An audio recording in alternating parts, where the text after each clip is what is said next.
Hey everyone, you're watching PhoneArena's video preview of the Sony Ericsson Xperia X8. The Xperia X8 is a mid-end Android smartphone which takes the place between the X10 and the X10 Mini. The X8 sports a 3-inch capacitive screen with higher resolution compared to the X10 Mini, which is HVGA.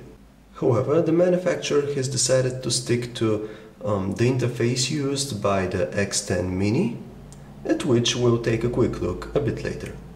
So let's take a quick glance at the front of the device. We have the 3-inch capacitive screen with HVGA resolution. It manages to produce some decent looking colors. Unfortunately, the viewing angles are not so good because this is standard LCD technology. And the biggest gripe we have with it is its lack of multi-touch. But all in all, it's a capacitive screen with nice sensitivity, so it's pretty usable for a mid-end device. Below the display we have these 3 characteristic Xperia keys. These are for menu, for home and back. On the left side we have the camera shutter and the volume rocker. On the top side we have a 3.5mm headset jack, a lock key and a microUSB port.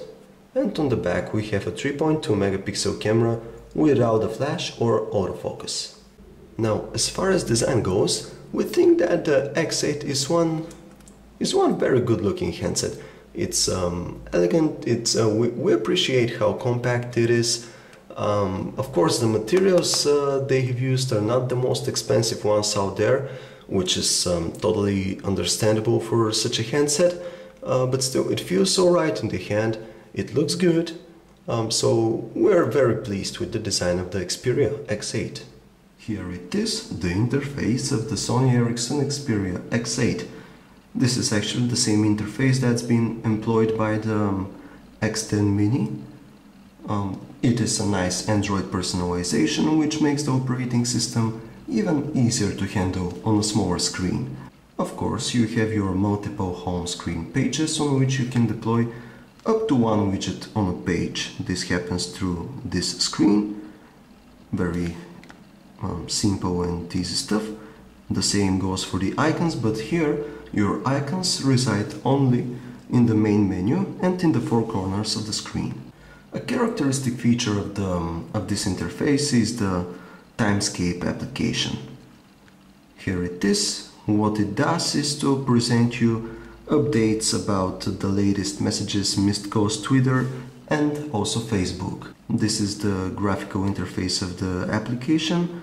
It is how it shows you those updates, but it's not really deep because once you click on a certain update, it sends you straight to the mobile web page of the respective service, which is not something we care for.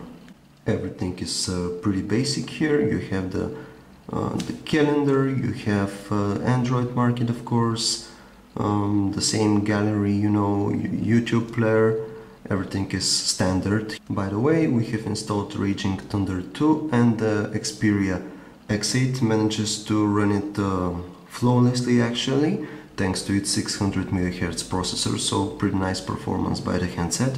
You might have noticed that we have installed Skyfire and Dolphin browser, and this is not something we would do with a normal Android smartphone, but we had to do it here in this particular case in our search for a decent browser, a browser which would allow you to zoom in and out in a normal way with one touch only, because the screen does not support multi-touch. So this is it, the best browser we think for the Xperia X8 and probably all other Xperia phones powered by Android. This is Opera Mini 5. You know, it's limited when it comes to functionality, but in terms of navigation, it's the best choice for single touch capable phones. You see, scrolling is pretty smooth here.